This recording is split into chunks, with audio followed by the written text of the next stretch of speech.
नमस्कार. चला तर आपल्याला मस्तपैकी मिरचीचा खरडा बनवायचा आहे. तर अशा पद्धतीने मिरचीचा खरडा नक्कीच बनवून पहा. एक भाकरीऐवजी 2 भाकरी खाशान भाजीचीही गरज पडत नाही. इथे मी लांब पोपटी कलरच्या मिरच्या घेतलेल्या आहे. ह्या मिरच्या तिखट नसतात, कमी तिखट मिरच्या आहेत. तवा आपल्याला गरम करत ठेवायचा आहे आणि मिरचीचे अर्धे अर्धे तुकडे करून तव्यावरती ठेवून द्यायचे ते.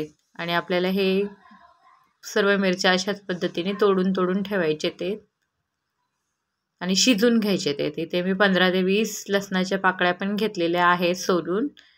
त्या आपल्याला मिरचीवरती टाकायच्यात आणि हे दोन्ही पण मिरची आणि लसूण आपल्याला एक 5 ते 10 मिनिटासाठी शिजवून घ्यायचं आहे. हे पहा, छान उकळी आलेली आहे आणि मिरच्याही छान शिजलेल्या आहेत. आता आपल्याला एका ग्लासच्या साह्याने आपल्याला मिरची अशा मॅश करून घ्यायचे आहेत, जेणेकरून आपल्याला त्या पूर्ण मिरच्यांच्या बिया काढून टाकायच्यात, म्हणजे तिखट अजिबात लागत नाही. खूप छान अशा पद्धतीने ठेचा होतो आणि आपल्याला वाटायचा पण नाही आहे. हा ठेचा असाच गरम करायचा आहे.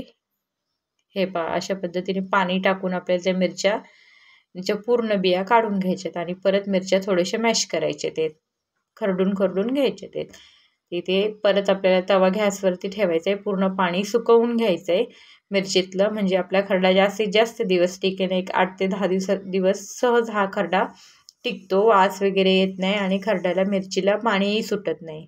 आता आपल्याला तेल टाकायचे आणि सोबतच मीठ टाकायचे भरपूर. इथे मी 2 चमचे मिठाचा वापर करत आहे. जास्तीत जास्त मीठ टाकायचं आहे, म्हणजे तिखट लागत नाही खरडा आणि खूप छान बनतो. आता एकदम आपल्याला सुकं करून घ्यायचं आहे. तर आपला हा मिरचीचा खरडा आता बनवून तयार आहे.